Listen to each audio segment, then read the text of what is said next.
you all doing today? Welcome. Thank you for joining us. Thank you for joining us at home.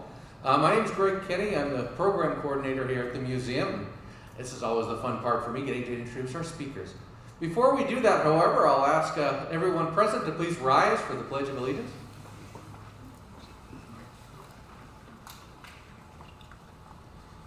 I pledge allegiance to the flag of the United States of America,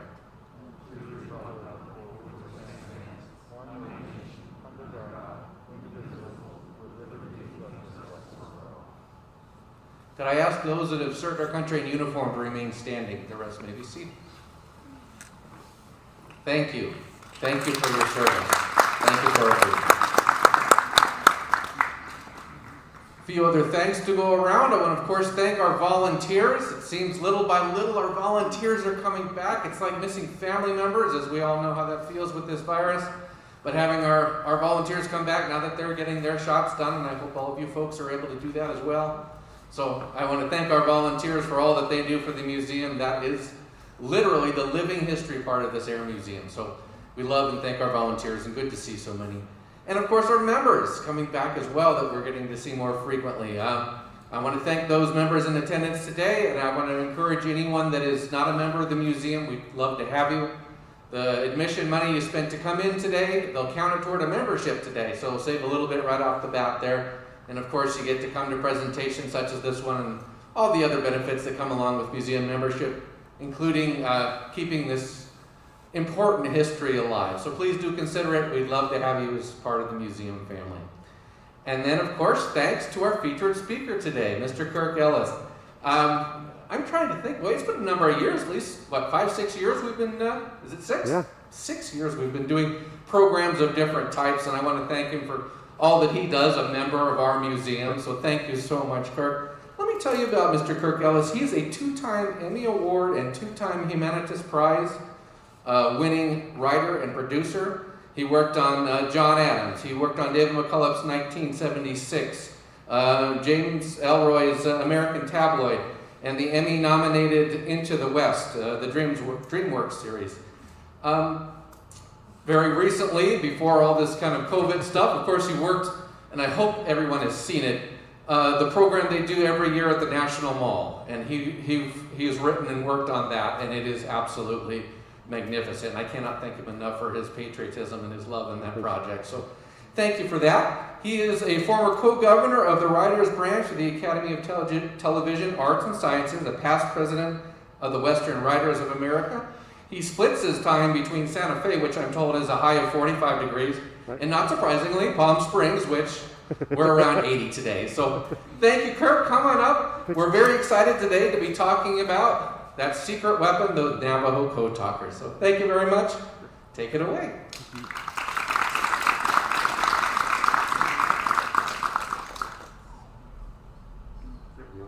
Perfect. See if I can do this without messing with the mic. That's going to look a little silly for camera, isn't it? There we go. Well, welcome everybody. It's a pleasure to see people out. I must say, this is the first stand-up lecture that I have done in over 14 months. And it's nice not to be looking at everybody on a small Zoom screen. So I want to thank Greg for inviting me. Thank you to people who may be streaming at home and listening to this later on YouTube. Greg mentioned a number of my film credits. I think one of the reasons that brings me here today, I looked at my notes for this lecture, and it turns out, and Greg, you may not remember this, I did a version of this lecture 8 years ago. And new information has come out about the Navajo Code Talkers. I grew up in West Texas, in El Paso, and have lived my entire life in the Southwest. And it's impossible not to live in that area and not know about the incredible service of the Native American, specifically Navajo Marines, without whom the Pacific Campaign may have ended in a very, very different way. So it's a real pleasure to do them a little bit of honor and respect and tell you a little of their story today. So wars are fought, obviously, on the field of battle by the soldiers and the generals who determine the strategy, but a lot of the war happens in intelligence, in knowing what the enemy's going to do beforehand and being able to counter those particular intentions.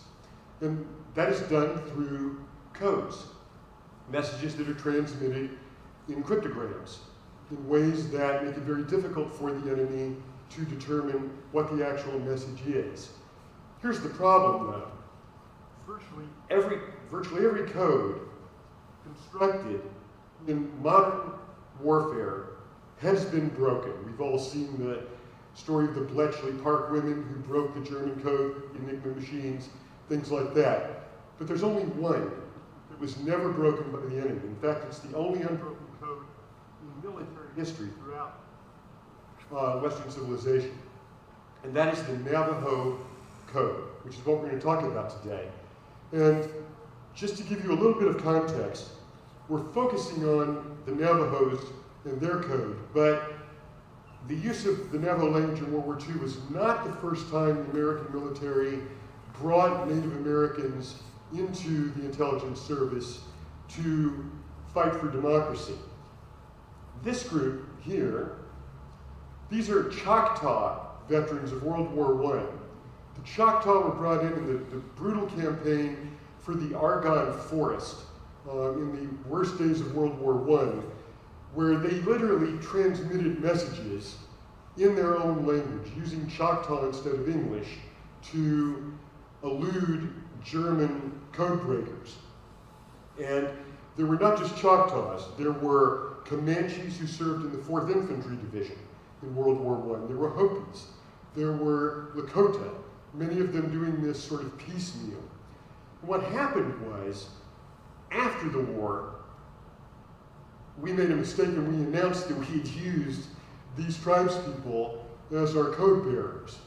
So the Germans began to send students, I'm putting all this in quotation marks, and anthropologists to these reservations, to the Choctaw and the Comanche Reservation, essentially to do field work. And what they were actually doing was coming up with a written language in those native dialects that, if we used them again, they would have the secrets to. But there was one language that simply made it impossible for a spy, an intelligence officer, to gain a foothold, and that was Navajo. Now, why is that?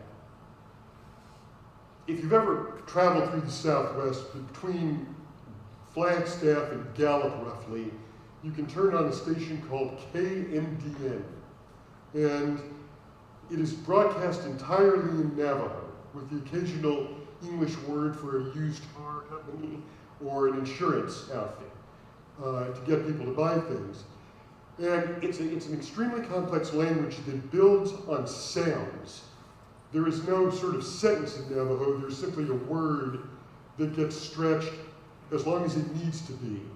It is a tonal language, like Chinese, where if you say something this way, it means something than if you say it this way.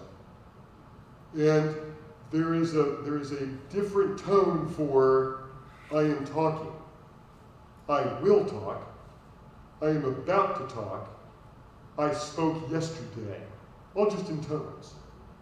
And because the Navajo, who occupy the largest reservation in America, encompasses 4 states, were still fairly isolated in their communities, there was not a lot of broadcasting of the language outside the family circle. So, in 1940, fewer than 30 people outside the tribe could even speak a handful of Navajo words. And none of them were written down. There were missionaries who tried to use phonetic translations of the Bible from time to time, but there was not a sort of codified dictionary of the Navajo language. So this is a story about how, do I need to come up a bit? Yeah, sure. How is that? Better? Thank you. Thank you. So this is a story about 29 initial Navajo recruits to the U.S. Marine Corps came up with the language that defeated all attempts by the Japanese to break it. And it was not only in World War II, it was in Korea and in Vietnam. I think I may need technical assistance, Greg. Should I use this? This one, yeah. I feel like Lady Gaga wearing this stuff. So,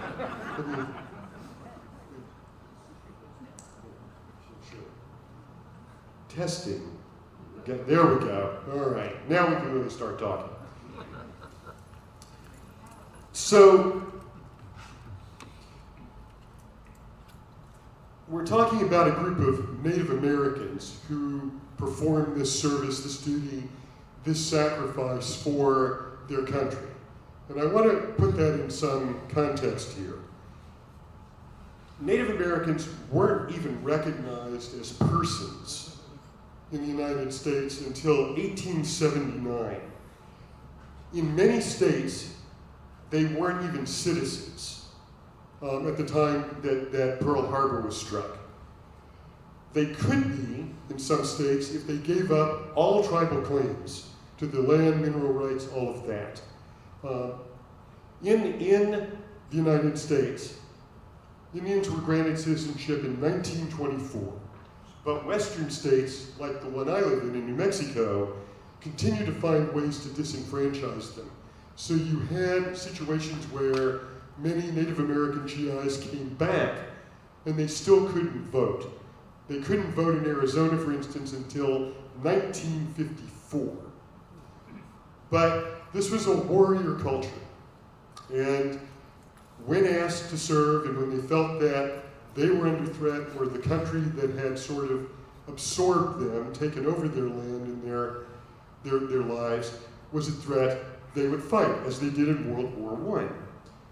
They became among the most patriotic of volunteers, and especially the Navajo, and we'll talk about those numbers as we get a little bit deeper into the story.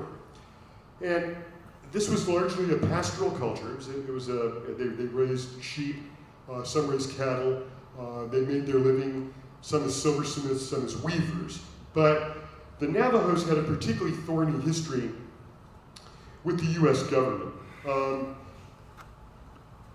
In 1864, they were chased off their tribal homeland into a place in northeastern Arizona called Canyon de Chelly by Kit Carson under the orders of a general named James Carleton, who's one of the great Union heroes back east. And essentially what Carson did was eradicated all of their crops, burnt down their peach trees, and killed all their animals. And they were herded up, and they were marched across 2 states to a godforsaken stretch of the eastern New Mexico landscape known as the Bosque Redondo, also known as Fort Sumner. It's famous in Western history, for instance, as the place where Pat Garrett shot Billy the Kid.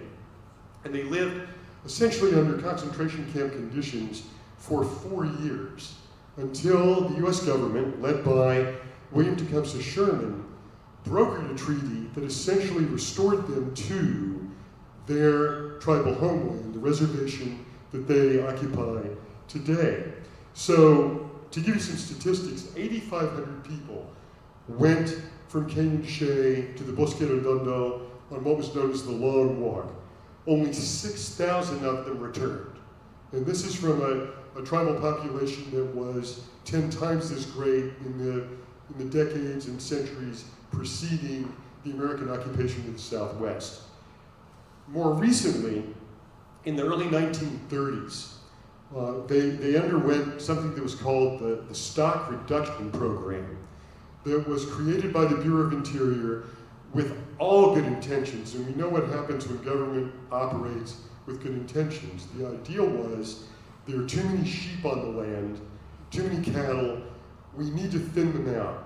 So we're going to pay people to sell us their cattle or destroy their livestock, and we will replace that stock with more, the phrase we would now use is more genetically engineered stock, sheep that would have more wool, cattle that would have more meat. But this went against all Navajo tradition where stock was wealth. If you owned a lot of cattle, a lot of sheep especially, you were a leading member of your community. So there was very little cooperation. What the government then did was they sent out stock inspectors who counted up the sheep and the cattle, determined how many could be sustained on the land. Then they dug pits, big pits, sort of the size of from where I'm standing to that helicopter. They rounded up all the cattle and sheep into these deep pits. There were sharpshooters and riflemen all the way around, and they killed all of that livestock and then just bulldozed earth over them. And this was a huge trauma for the Navajo. But still, less than 10 years later, when our country was attacked, they stepped up and volunteered for service.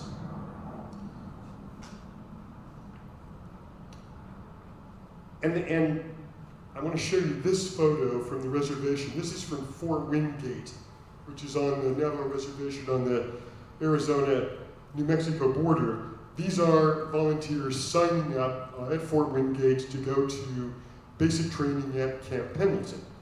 And here's how they came to be recruited as Marines for combat and communication duty in the Pacific. There was a missionary son by the name of Philip Johnston who had been raised on the Navajo reservation, and he learned to speak fluent Navajo. And at age 9, he met Teddy Roosevelt when TR journeyed with the Navajo delegation to Washington, pleading for fair treatment by the US government. And this 9-year-old boy, who Roosevelt met on the reservation at Trading Post, was actually the official translator for the delegation. And he followed World War I. He was a young man at that time, sort of a teenager, with great interest. And he became aware of the use by the US Army of the Choctaw and the Comanche as code bearers. And he thought, well, there's no language for it. I know Navajo. It's a very, very difficult language to learn. Adults really can't learn it. You have to learn it from the cradle upwards. And he later approached the US Marine Corps with the idea of using Navajo as a code language for the upcoming conflict. And jumping to the chase just for a second, he's a civilian with big ideas. Navajo? Why would we use Navajo? And he said, look, let me do this. Let me bring 4 members of the Navajo tribe who I know through my family. Let me bring them here to Camp Pendleton, and let's try them out against your machines and whatever white code officers you may have. So the challenge was to translate a set of orders into Navajo, relay them to a radio man on the other end, who then translated the message back into English in its original form. Now, the Marines thought this was going to be a matter of hours, if not half hours, or half days, or full days. In fact, the Navajo who Johnston brought to the camp on February 28, 1942, managed to translate those codes in 2.5 minutes. And that impressed even the Marine Corps. And they said, okay, we will now start an active recruitment of Navajo from the reservation. But there were certain restrictions. They had to be fluent Navajo speakers. It was not necessary that they knew fluent English. They couldn't know trader English, that sort of pidgin English that is used to communicate with white traders and business people on the reservation, even to this day. So, a number of Navajo volunteered. You're seeing them take a swearing in here before they go to Camp Pendleton. 29 were chosen out of all the people who volunteered as the initial group of Navajo who were going to establish this important code. They became what was known as the 382nd Platoon of the 1st Division of the U.S. Marine Corps at Camp Pendleton. And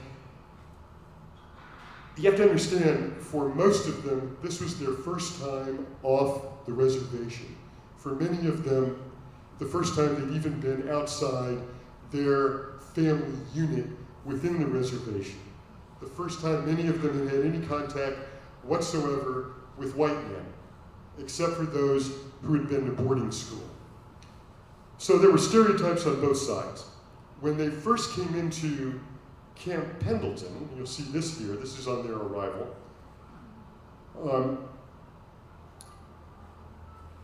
The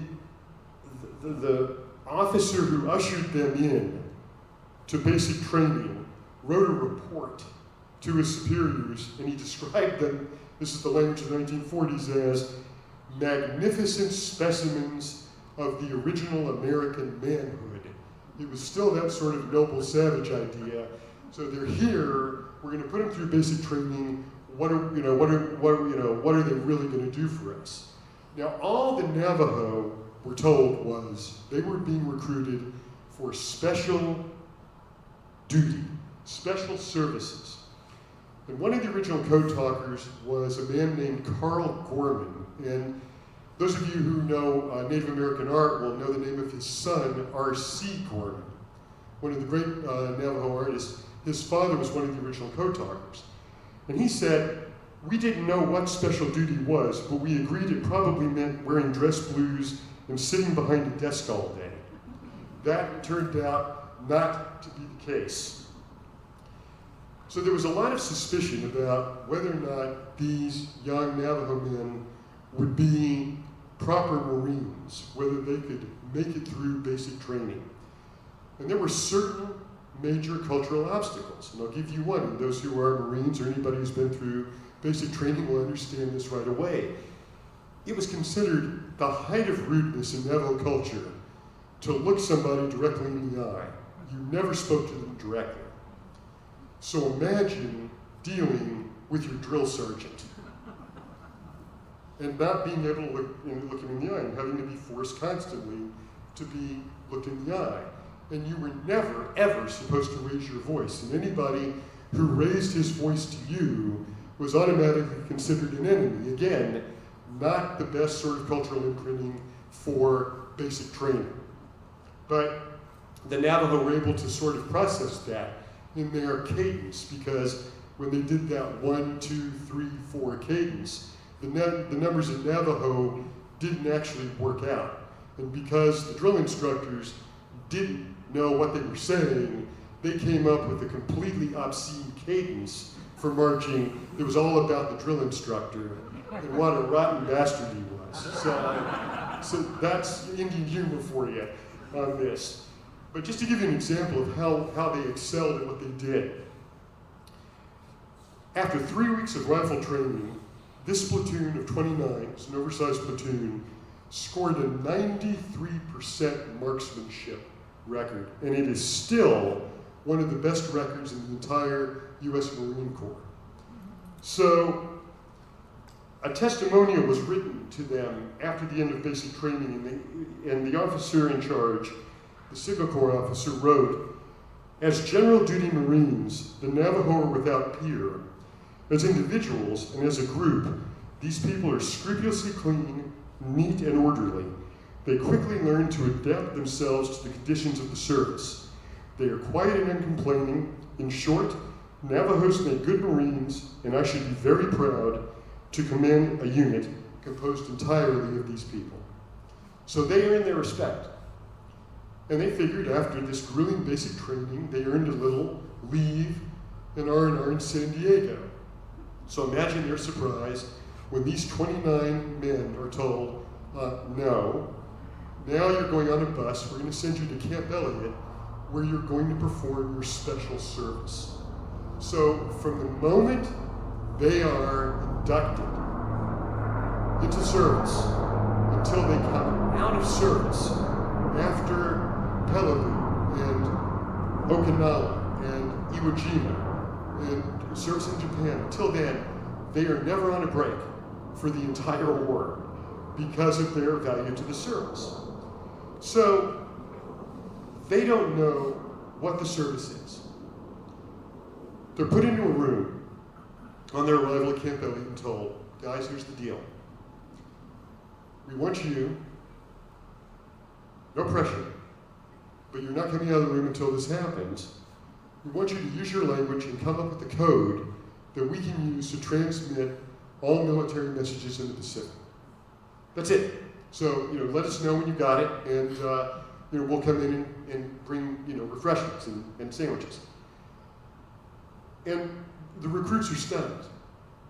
Because, remember, many of these men went to boarding school where they were forcibly removed from their families by representatives of the BIA and the Department of Education, and they were taken to boarding schools far from their families, far from their homes, some of them as far as Carlisle, Pennsylvania, the very first of the Native American boarding schools. And once there, they were severely punished if they ever spoke a single word of their own language. They were whipped, their mouths were washed down with soap, brutally. Little kids, 5, 6 years old, who were going to boarding school, who could not speak their language. Their hair is cut, they're dressed in white clothes. So think of the irony of now being told, okay, yeah, there was that, but now your language is going to help save our country from the aggressors in the South Pacific, the Japanese. But it's up to you to figure out how this code works. So they didn't know what was going to happen. By the end of the first day, they had over 100 words. And by the time this program really kicked into gear and they were sent overseas, there were 400 words that they had created using their own language for various aircraft, artillery, officers. So I'll give you some examples. They had to look at planes, and this is actually a perfect spot to be doing this. They had to look at the shape of aircraft. So they looked at an observation plane. And their word for it was the Navajo word for owl. Owl is always observing. Looked at fighter plane, moves quickly, really quickly, so you can almost undetectably at times. Hummingbird was their word for that. A battleship, that was an easy one for them. Whale. Beshlul is the word in Navajo. That was their word for a battleship. A minesweeper, this is one of my favorites, was called a beaver. Anybody want to guess why? Because the beaver's tail just sweeps like this. Now they had to do officers. So what they did with the officers was they looked at what they were wearing on their shoulder. So a colonel became a silver eagle. A major was an oak leaf. Then they came up with words for the enemy. They started with the European enemy. Hitler became mustache smeller. Mussolini was gourd chin. And they came up with these for Hirohito and all the other enemies that we encountered along the way. So you get the basic idea. So just think about it for a second. You're a Japanese signal officer. And even if you knew what the word was, if you had any understanding of Navajo and the message came, silver eagle, owl, chicken hawk, what is that? But they got even better at it. They started doing it with the letters. They took the entire English alphabet, and for every letter, they came up with 3 Navajo words that any code talker could use at random, at any time, for transmitting messages. And this was a key breakthrough, because what makes a code breakable is repetition. That's how the British broke the German code with the Enigma machine, because they realized things would be transmitted one week a certain way, and then it would go one notch up on their code machine, and they translated that, and they translate things that way. With Navajo, any given day, any given order, could be one of these 3 letters. one of these 3 words for all these things. That's how the code remained unbroken. Now, this was a secret mission, and it was so secret, and this is the US military in action, that not even the commanders in the field were told what the Navajos were doing in their unit. So, the first place they're sent is Guadalcanal. Right?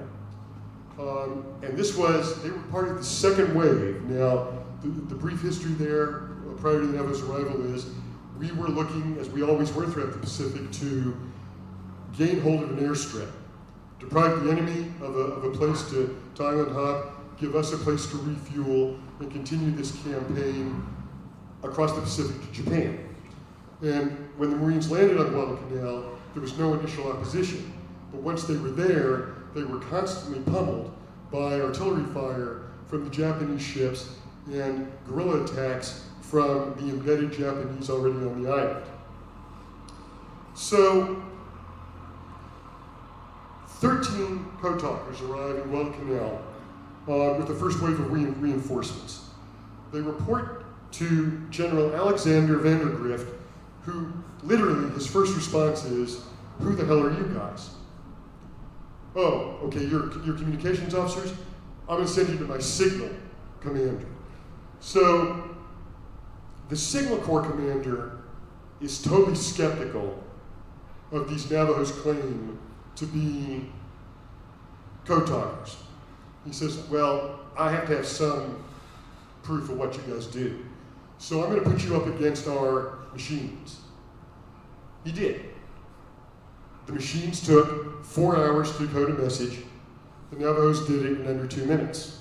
Because, okay, there's got to be something wrong here. You guys are using sign language, like, the Kimosabe stuff I see in the movies, to talk to each other. So I'm going to put you in separate rooms so you can't even see each other when these messages are being written out. Same thing happened. He was convinced. So,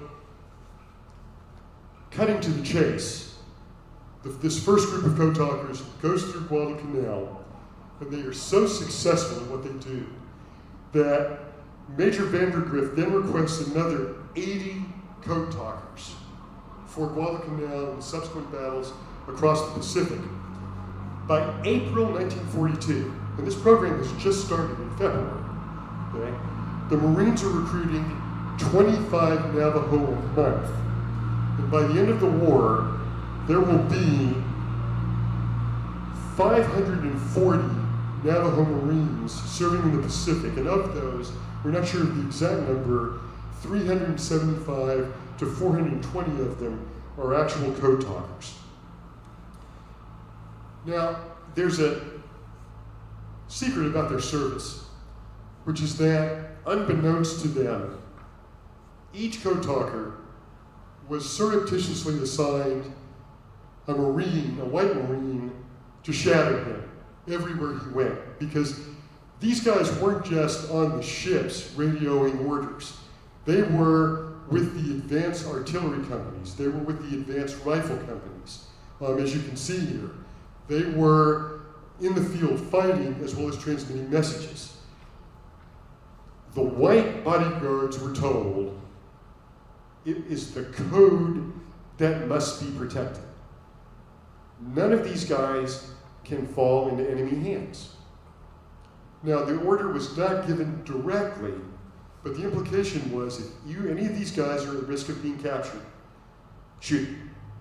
They cannot be allowed to be tortured by the Japanese. And in fact, that never had to be applied because none of them were ever captured by the Japanese.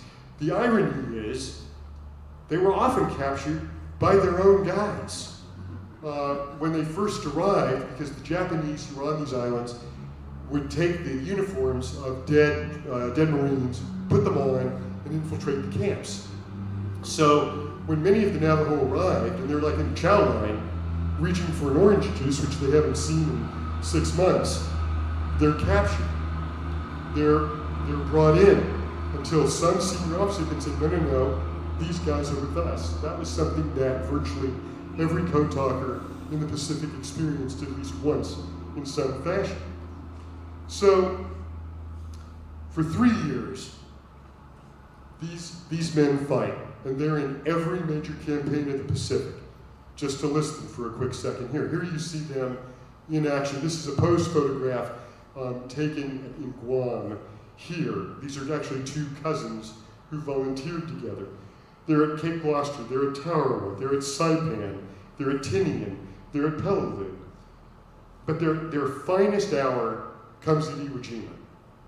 It was said by the Signal Corps officer that in charge of communications for that entire campaign, that without the Navajo talkers, the Marines simply could not have taken Iwo Jima.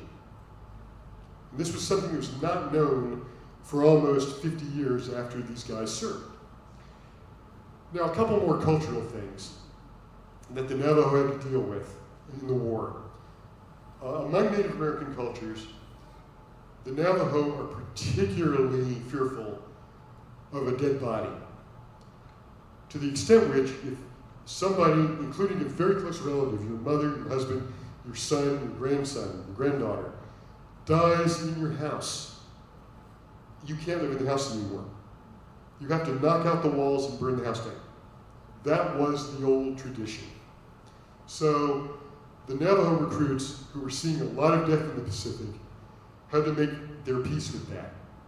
The Japanese, who would, in a banzai attack, leap into a foxhole, and the code talker would kill this enemy person and then have to be in that foxhole for days, a week or more, having this fear of a dead body.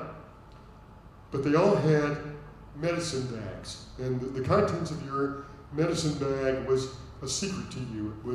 There was corn pollen for sure, but whatever else you put in there would be your protection against these evil spirits that you would contact through the course of your service. And they all kept them, and they kept them throughout the war. So in Iwo Jima, again, that term, for those of you who don't know, means Sulphur Island. Iwo Jima was misleadingly solid, with Mount Suribachi above it. The entire floor of the island was deep, thick, volcanic ash, like quicksand. And when the Marines, the first wave of Marines hit, the transports bogged down. The men who got off the transports bogged down. There was a huge traffic jam. We had bombarded Iwo Jima for 7 months, softened it up as it were. We used 6,900 bombs and 22,000 rounds of naval shells, almost more than was used in the entire European campaign in World War II to soften up this island. It was strategically important to us because we were getting this close to Tokyo. But our bombers, like the ones you see here, were often taking severe hits and they had no place to land. They would have to just ditch the planes and hope for the best on their way back from Tokyo. We needed that island, and we needed to take it away from the Japanese so they did not have a similar advantage. The same story all the way across the Pacific. There was a last man standing order that had gone out among the Japanese troops. You couldn't see anything there. You couldn't see any massed enemy force. But there were thousands and thousands and thousands of miles of tunnels. The battle for the island would last 36 days, and it would result in 26,000 American casualties, including 6,800 killed. We made the assault with 70,000 Marines launched from 450 vessels, and every single order given during this entire campaign that lasted over a month was made by Navajo code talkers, both on the ships and in the field. In the first 48 hours of Iwo Jima, I'll use a shot here. This is actually Carl Gorman, R.C. Gorman's father, on Iwo with doing some forward spotting. So in the first 48 hours, 6 Navajo radio operators, 6 of them, worked around the clock, sending and receiving 800 messages. And they sent and received them without a single error. And by no error, I mean not a semicolon, not a full stop, nothing out of place. It went exactly the way it was supposed to. And it's even more remarkable when you consider that these messages were being transmitted under really serious heavy enemy fire. And because it was an oral language, they had to have everything in their head at all times. And the code, I have to set the microphone down for this, has recently been published. This is the official Navajo Code Talker manual that was given out at the end of their service. And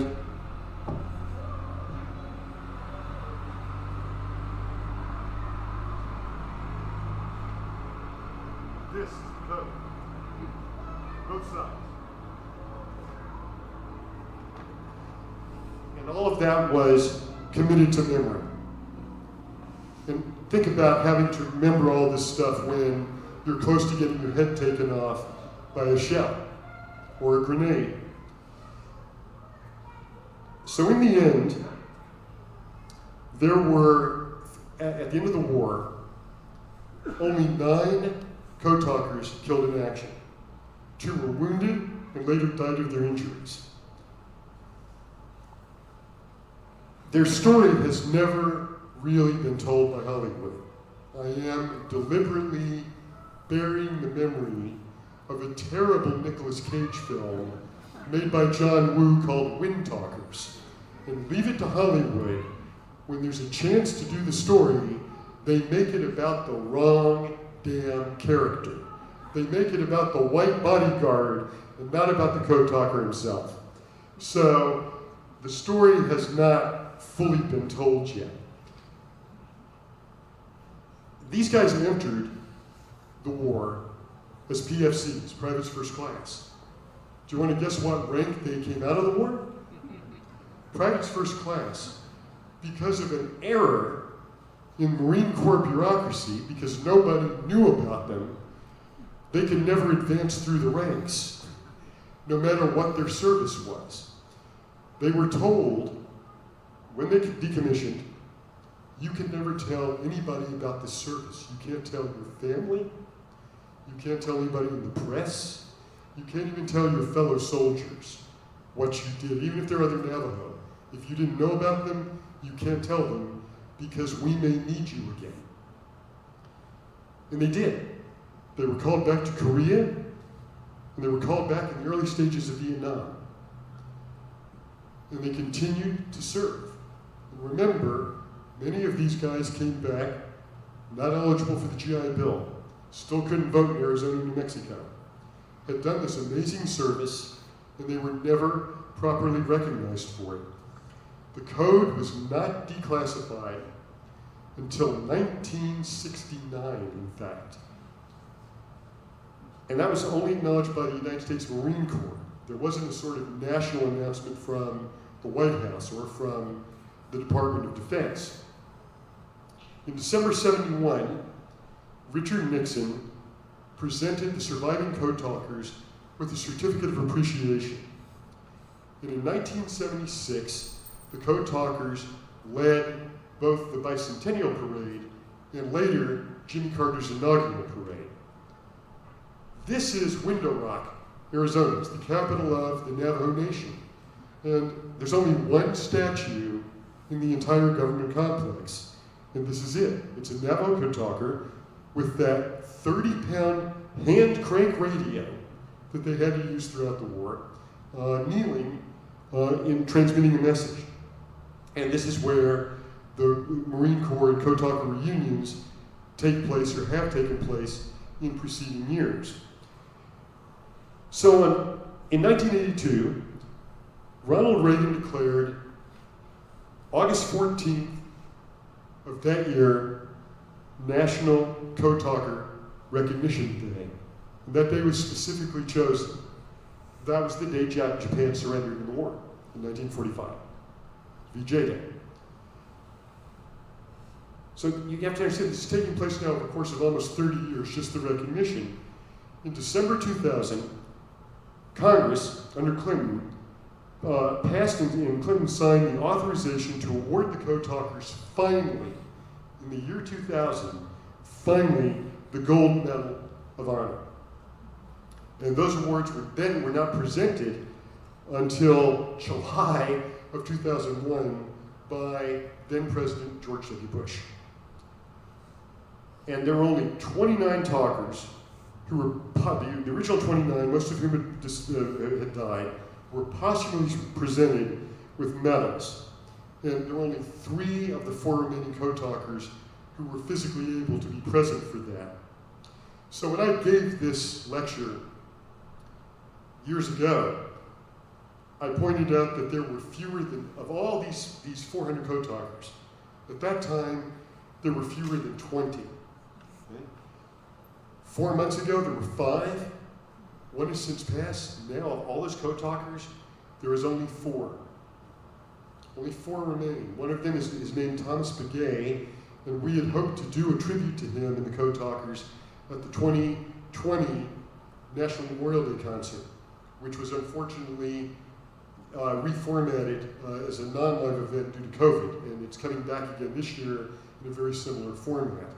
They have since dedicated on the mall a monument to the Native Americans who fought in World War II. It's there with the other memorials for that conflict, but it was inaugurated very quietly in the midst of COVID, and not a lot of people know about it yet, so their service still remains to be recognized.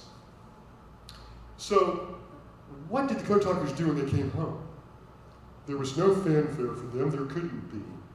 Nobody can know of their service. They went back to traditional medicine.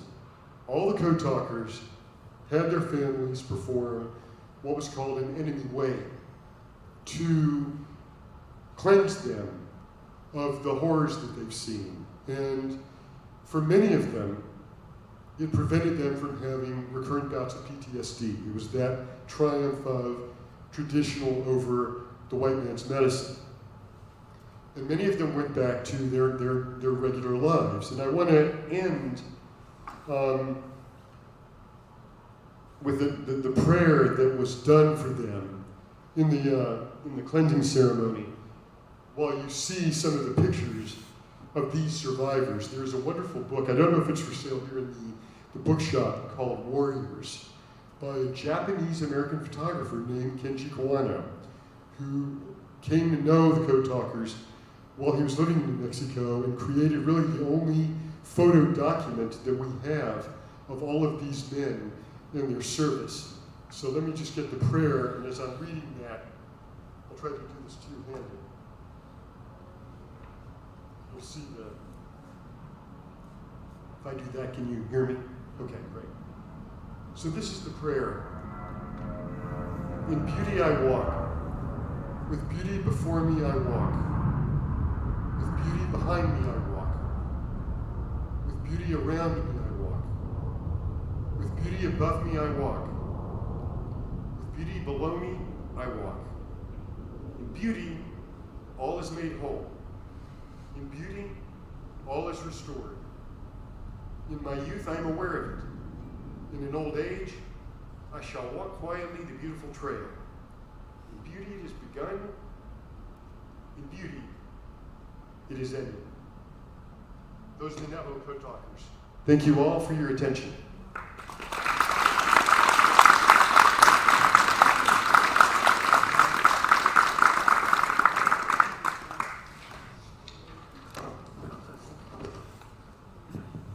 Did you want to take a question? Or I can, I absolutely can, yes. All right. Do we have any questions, folks? Any Yes, ma'am, yes. Well, let me come over with the microphone. What? My question along the way, are you aware of any medals or recognition, the highest that was received by them during the war? No, they couldn't get any. Couldn't get it. Couldn't get any, it was not allowed, yeah. Where was the person? I wanted to find out when they went to the Korean War and the Vietnam War, did they add code talkers, new ones, or were they the originals? Yes, so there was this first class of 29 that came in. So after they were deployed, Philip Johnston was brought in by the Marine Corps to shepherd a new group. And there were two men, I forgot the name of the second, the first one was Johnny Manuelito, who stayed at Pendleton throughout the entire war and at Camp Elliott throughout the entire war and trained all the other code talkers so that there was a living tradition of this talk. So I don't think that after Korea, remember Korea was only a few years afterwards, so as many of these same men who had survived came in. And then those in Vietnam may have trained. We don't know too much about how much the code was used because remember it was made public in '69. At that point, the war was still going on.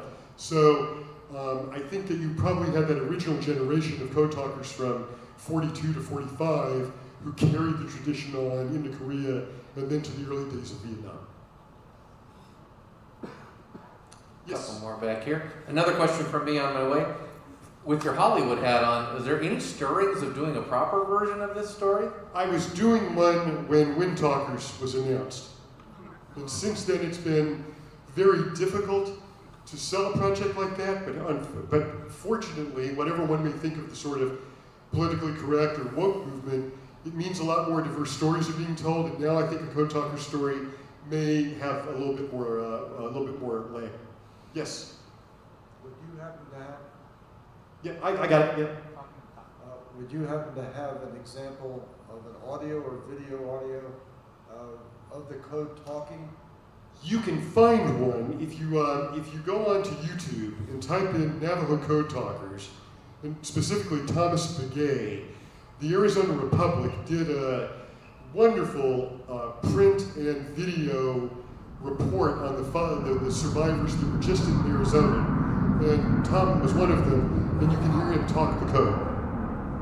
Yeah, it's wild because there's a great story of a captive Navajo soldier in a Japanese prison camp who hears Navajo, and he's like, my God, I don't even know what they're talking about, because the code made no sense. It wasn't grammatical Navajo. It would be gibberish to anybody else, just the way that they intended it. But it's wonderful to listen to, yeah. There's a highway named for them, correct? There is. It's the Navajo Code Talker Highway, and it runs through Cayenta, Arizona, and up to Bluff, Utah. It's wonderfully signposted. Yeah. They got their recognition there, and some of that is on their own tribal land, but other is state highway, so it's hard not to notice it. I'm sure a lot of people drive through and go, I wonder what that's about, and hopefully it takes you to Wikipedia, and they want to learn a little bit more. I'm actually wearing a Code Talker bracelet that was done by a young Native American silversmith who was the granddaughter of Code Talker, and it's her grandfather at a radio transmitting one of the landing orders of Iwo. So it's keeps me grounded. Yes. Were there any code talkers in Europe? No, they were. That's the whole thing about the Army fought in Europe and the Marines fought the war in the Pacific. So they were all Marines. They never went to that campaign.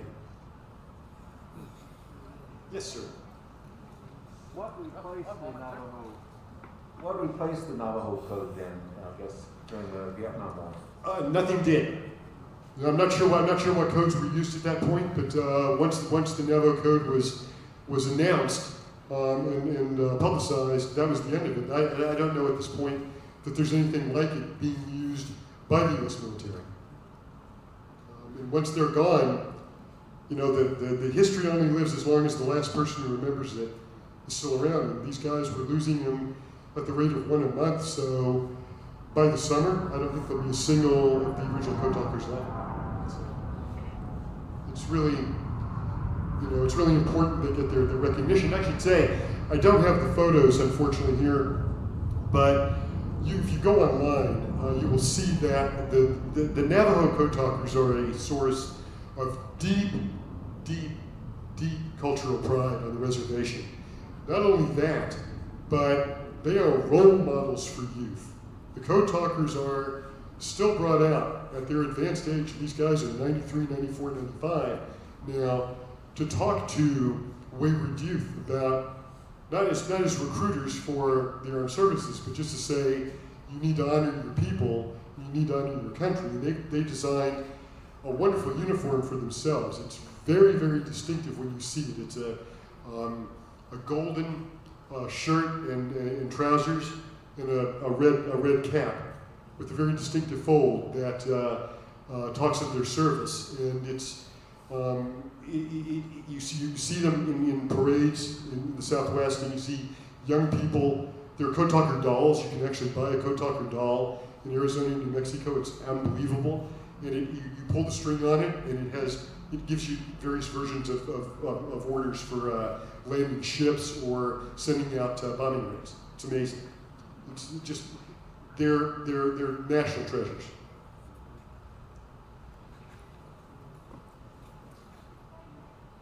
Is there a translation into Navajo for the words Semper Fidelis? I believe that they use it exactly as it is in Latin. One thing that happened when there was this test in Guadalcanal, when the signal officer said, "I don't believe you guys. I believe you guys can transmit a message." They did the test on an open line, and all the radio operators across Guadalcanal thought that the Japanese had penetrated the airwave. There was a sort of signal corps panic, and the Navajo then had to announce Arizona or New Mexico before a message, so that the other military officers would know this was being transmitted in code, that it wasn't a Japanese infiltration of the network. But it's an amazing language. I was trying to remember what the word was for Marine, and I can tell you afterward as well, because they had Army, Navy. It was all codified for them. Yes.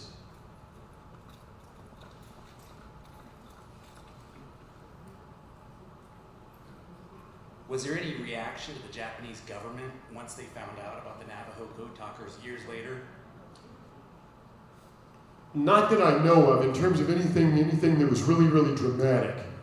They had a suspicion that it was something Native American, but they had no idea what it was. Because the reason we needed this code in the Pacific was everything that we were using before, from Pearl Harbor until that wave of Navajo replacements arrives the second week of Guadalcanal, the Japanese would come on the line and go, "Thank you for the information. We'll be waiting for you." And then they knew the signal operators knew the code had been broken. They'd have to find something else. But once the Navajo code came in, the Japanese just didn't know what was happening. And one of the things you can imagine, whoever was on Suribachi, who saw, after the initial wave of direct landings to the beach got bombarded, when they suddenly saw the landing craft doing the serpentine approach that gave better odds for the people on the boats, that was a Navajo. The Navajos transmitted that order: stop the direct landing. They used the Navajo word for snake, and that was the one-word order. And suddenly the boats were coming in differently. So I don't think they knew what hit them at that point. All right, ladies and gentlemen, how about a hand for him? Thank you, Mr. Greco. Thank you, ladies and gentlemen. If you have any questions, feel free to come on up. Enjoy the museum. We appreciate you being here again. And of course, we'll be here next Saturday. Thanks to one and all.